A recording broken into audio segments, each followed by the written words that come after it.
अपने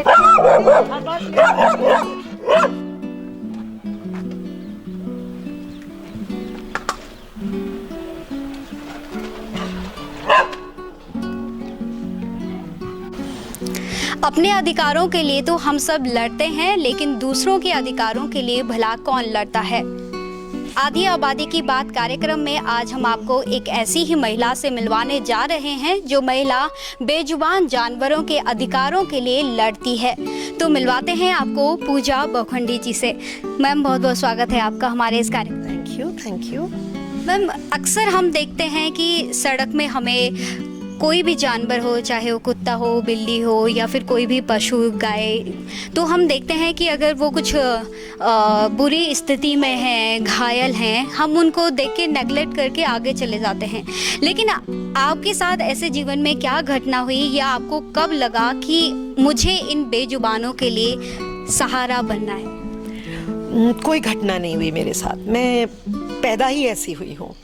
मैं अपने बचपन से ऐसे ही हूँ। बचपन से मेरा बहुत ज़्यादा रुझान था जानवरों के प्रति। मुझे पता नहीं, बचपन से ही बहुत अच्छे लगते थे। हमारे घर में, हमारे परिवार में सभी लोग मांस खाते हैं, तो मैंने बचपन से ही नहीं खाया। मेरे माँ बाप, मेरे जो दादा दादी थे, माँ, उन्होंने बड़ी कोशिश करी मुझे खिलाने की, लेकिन मैं कभी उस चीज़ के लिए सहमत नहीं हुई और मैंने अपनी स्वेच्छा कभी मांस का सेवन नहीं किया। और मैं समझती हूँ कि मैं ऐसी पैदा हुई थी और मैं बहुत प्राउड फील करती हूँ कि मैं ऐसे पैदा हुई थी।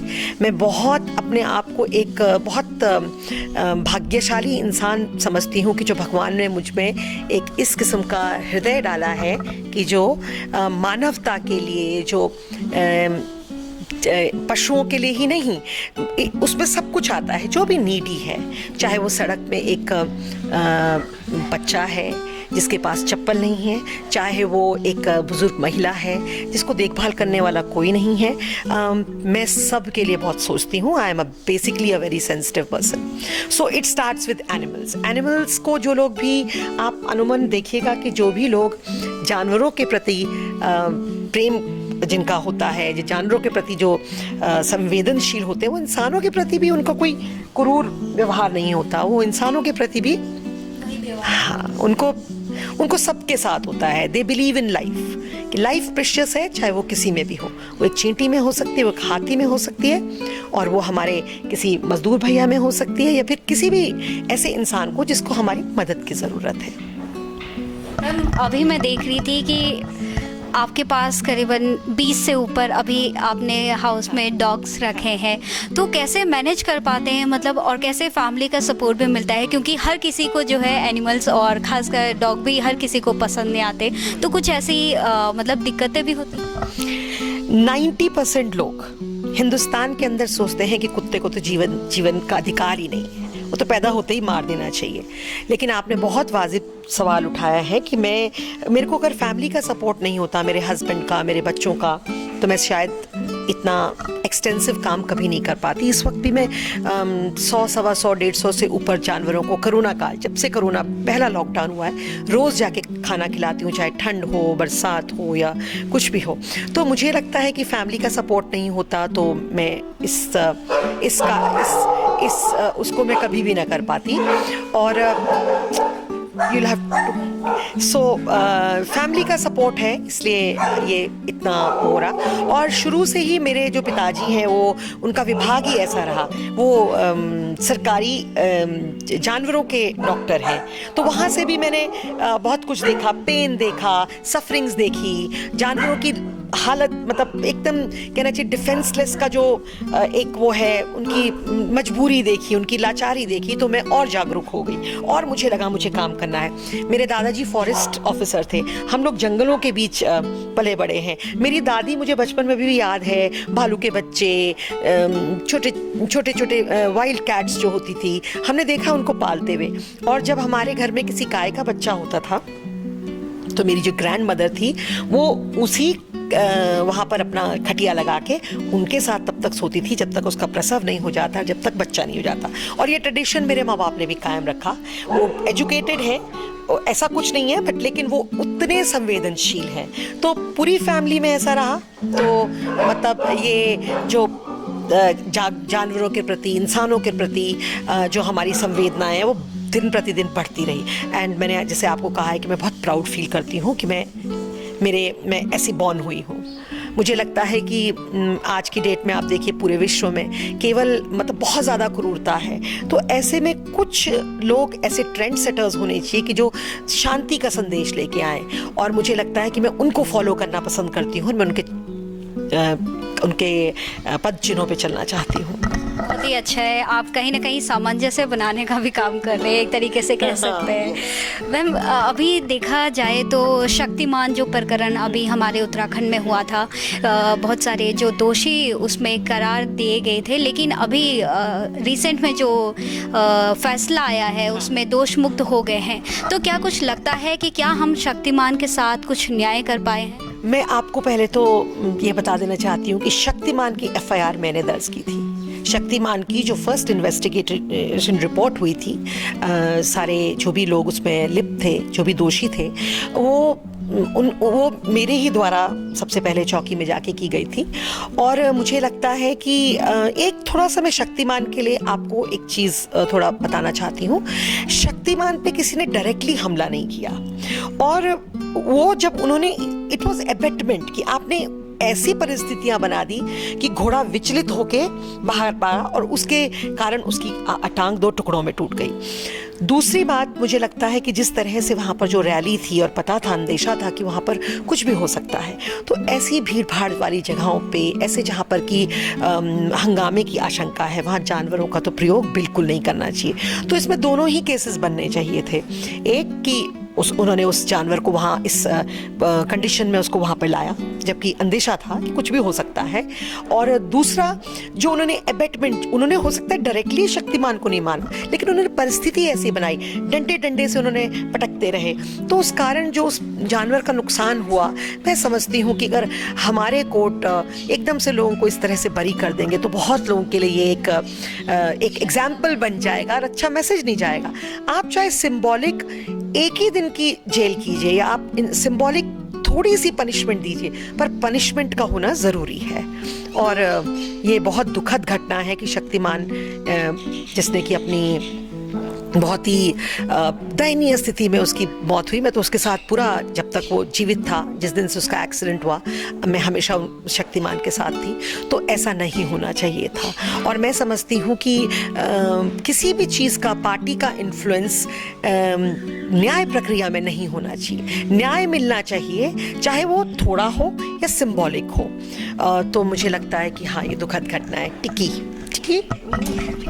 मैम, अक्सर हमने देखा है कि शहरों में तो कहीं ना कहीं पशुओं के बचाव के लिए, संरक्षण के लिए आवाज़ें उठ जाती हैं। कई बारी आप जैसे जो सामाजिक कार्यकर्ता हैं उनके थ्रू जो है ऐसे पशुओं को बचा दिया जाता है। लेकिन अगर हम गांव की तरफ जाएं तो अक्सर मैं गांव में पली बड़ी हूं, मैंने देखा है कि जब तक गाय का बछड़ा दूध पीता है या जब तक गाय का बछड़े को मतलब गाय दूध देती है तब तक उस बछड़े को, मेल वर्जन को रखा जाता है, लेकिन बाद में उसको जंगल में छोड़ दिया जाता है।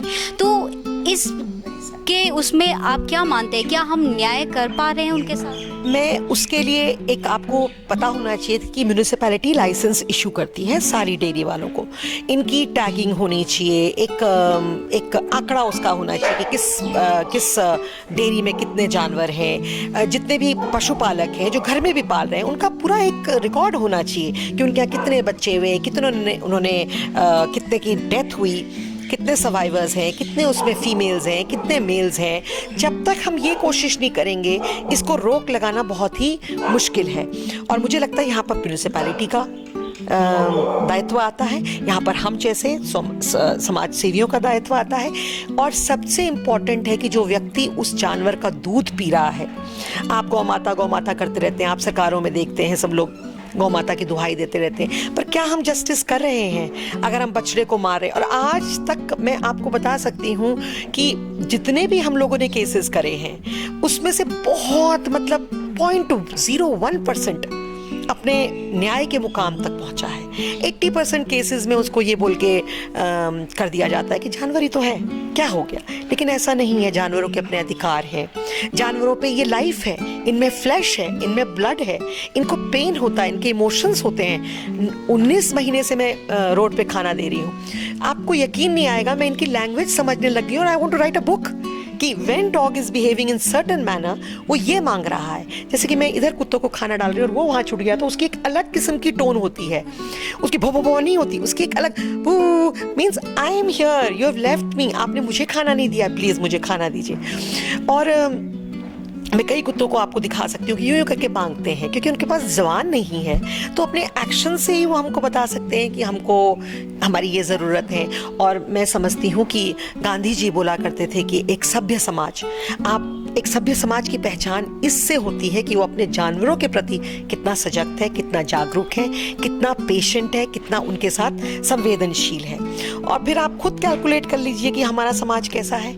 हम तो आए दिन, उत्तराखंड में पशु बलि पे रोक है, मैंने संतला देवी में बहुत एफर्ट किया, पिछले साल दशहरे के दिन हमने पशु बलि पे रोक लगाई, लेकिन वो एक बहुत ही नेग्लिजिबल है। जब तक समाज इसकी रिस्पॉन्सिबिलिटी नहीं लेगा और समाज ये नहीं समझने लगेगा कि हमारा भी इनकी तरफ रिस्पॉन्सिबिलिटी है, सिर्फ दूध पी के छोड़ देना, स्लॉटर हाउस भेज देना, गाय पे वोट बटोरना और गाय को सिर्फ 5-5 साल में जब इलेक्शंस आएंगे याद करना, तो I think this is not a very good attitude.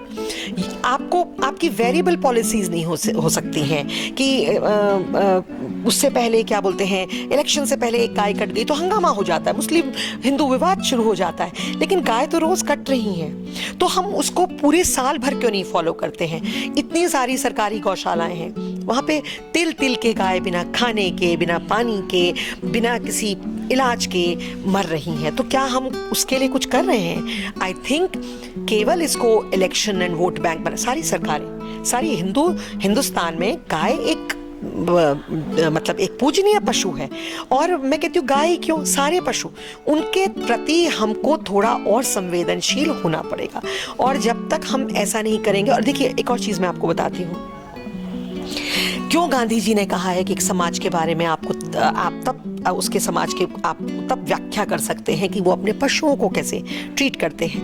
मैंने देखा है कि जो लोग पशुओं के लिए काम करते हैं वो अपना काम कर रहे हैं, उनको कोई मतलब नहीं है टीवी, फेम, नाम, पैसा, they are just doing their work. और जो जिसके लिए हम काम कर रहे हैं, कि वो आपको कभी आके बताता है कि पूजा ने मुझे खाना खिलाया, या प्रज्ञा ने मुझे खाना खिलाया, या मुग्धा ने मुझे खाना खिलाया, मानवी ने मुझे खाना खिलाया, या आप XYZ किसी भी एक्टिविस्ट, आकांक्षा मीना छेत्री ने मुझे खाना खिलाया, नहीं, वो पशु नहीं जानता, वो समझता है कि मैंने खाना खिलाया, लेकिन आप पशुओं के लिए कैसे करेंगे वो तो बोल नहीं सकते। सो इसलिए गांधी जी ने ये जो बात कही, इसमें बहुत डेप्थ है। आप कैसा समाज बिल्ड कर रहे हैं, जैसे कि आप जानवरों के प्रति कितने सजग हैं, कितने जागरूक हैं, कितने संवेदनशील हैं। साइमल्टेनियसली वो पूरे समाज को बनाने में मदद करता है, क्योंकि अगर हम जानवरों के प्रति संवेदनशील और ममत्व हम में होगा तो हम इंसानों को भी मार काट नहीं करेंगे। आप किसी एनिमल एक्टिविस्ट को उठा लीजिए, आज तक हिंदुस्तान के अंदर एक भी एनिमल एक्टिविस्ट किसी मर्डर केस में या किसी जघन्य अपराध में, इस किस्म के अपराध में कि जहाँ खून खराबा हो, आपने किसी की जान ले ली, एक भी नहीं है। इसलिए नहीं है क्योंकि हमारा दायरा सोचने का अलग है। We believe in live and let live. हमको खुद भी जीना है, इनको भी जियाना है, पूरे समाज को हमको एक साथ लेके चलना है। और वो तभी आप दे पाएंगे जब आप इनके प्रति जागरूक होंगे। जब आप इनसे एसोसिएट करने लगते हो तो आप सबसे एसोसिएट करने लगते हो। अभी मेरी बहन बहुत जानवरों के प्रति बहुत प्रेम नहीं था, लेकिन वो लोग शायद कहीं घूमने के लिए गए, तो उन्होंने, मेरी छोटी बहन है अवंतिका मोहंती खंडूरी, उन्होंने मुझे बोला कि दीदी वो लोग, एक बच्चा था रोड पे, उसको उठा के ले आए, उसे पालने लग गए। अब मैं आपको बताऊं, वो उनका घर का बेटा है, वो बच्चा उनके घर का बेटा है। एंड उन्होंने मुझसे एक बहुत छोटी बात बोली, लेकिन इतनी गहरी बात बोली जो रोज मैं सोचती हूँ, रोज मैं खुश होती हूँ। कहती, दीदी आपको एक जानवर ना सबके प्रति प्यार सिखाना सिखा देता है। आपके एक जानवर से प्यार होगा तो आप सबके प्रति प्यार करना, आप लोगों की सब लोगों की नीड से रिलेट करने लग जाते हो। तो ये बहुत ज़रूरी है। मुझे लगता है कि हमारे स्कूल्स में, पाठ्यक्रम में ये ऐड हो जाना चाहिए कि आप आइए, गेस्ट लेक्चर दीजिए। समाज से जितने भी एनिमल एक्टिविस्ट हैं, जितने भी समाज सेवी हैं, जो महिलाओं के लिए काम कर रहे हैं, जो जेलों में काम कर रहे हैं, जो छोटे बच्चों के लिए काम कर रहे हैं, बाल गृह में, जो ड्रग एडिक्ट्स के साथ काम कर रहे हैं, उन सबको आपको इनवाइट करना चाहिए। वो सबसे बड़ी उनके लिए एक प्रेरणा का स्रोत होगा कि आए, उन्होंने गेस्ट लेक्चर दिया। हो सकता है कि हम 1 घंटे का गेस्ट लेक्चर करेंगे। लॉ एवरेजेस बोलता है कि 10 मिनट तो उसके दिमाग में जाएगा, वो 10 मिनट को उसमें रिटेन करेंगे। 10 मिनट में उन्होंने जो उसमें से लिया उसके विषय में सोचेंगे, और तब जाके समाज एक अच्छा अपने समाज में एक अच्छा आचरण वाला व्यक्ति हम प्रस्तुत करेंगे। तो मुझे लगता है ये यहाँ से शुरू होता है, ये जानवरों से शुरू होता है। और आप कभी भी अपने बच्चों को कोई भी क्रूल्टी मत दिखाइए, उनके सामने कोई भी क्रूल्टी इन्फ्लिक्ट मत कीजिए, मारिए मत डंडा लेके उसको, क्योंकि उस घर में, जिस घर में पिता या माता इस तरह से बर्बरतापूर्ण व्यवहार करेंगे, उनके बच्चों पे उसका असर पड़ता है। और जब वो समाज में जाएंगे तो वो इस चीज़ को अपने गांठ में बांध लेते हैं कि यही तरीका है, इस तरीके को ही चेंज करना है। यही हमारा भी प्रयास है, और मैं समझती हूँ ऐसा प्रयास सबको करना चाहिए, तभी समाज अच्छा बने। यही मेरा अगला सवाल था कि ऐसे पशुओं के कौन से अधिकार हैं जो हमें ध्यान में रखने चाहिए। हाँ, अब मैं आपको बताऊँ 1960 के तहत पशुओं का एक पूरा एक्ट है, एक पूरा एक्ट 1960 में जब हमारा संविधान बना। तो आप सोचिए हमारे संविधान के निर्माता कितने सजग थे, उन्होंने उसको एक लॉ बना दिया, लेकिन उस लॉ का इम्प्लीमेंटेशन ही नहीं होता है। अब आप सोचिए 1960 में एक जानवर को मारने पे 50 रुपए का फाइन था। आप समझ सकते हैं उस वक्त 50, उस वक्त लोगों की सैलरी 30 रुपए होती थी, एक अधिकारी की सैलरी 50 रुपए होती थी। 1960 में मैं बात कर रही हूँ। तो 1960 में आप सोचिए कितने दूरदर्शी थे हमारे कानून जो बना रहे थे, कितने दूरदर्शी थे। उस जमाने में 50 रुपए देने की हैसियत ही बहुत कम लोगों की थी। 1960 से लेके आज तक वो फीस 50 ही रुपए।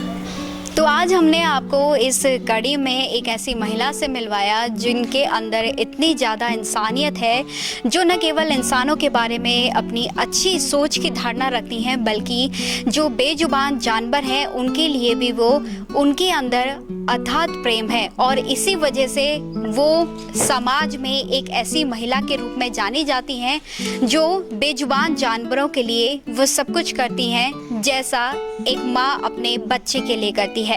आदि आबादी की बात कार्यक्रम में आज इतना ही। अगले हफ्ते फिर किसी महिला शख्सियत के साथ करवाएंगे आपसे रूबरू। तब तक के लिए नमस्कार।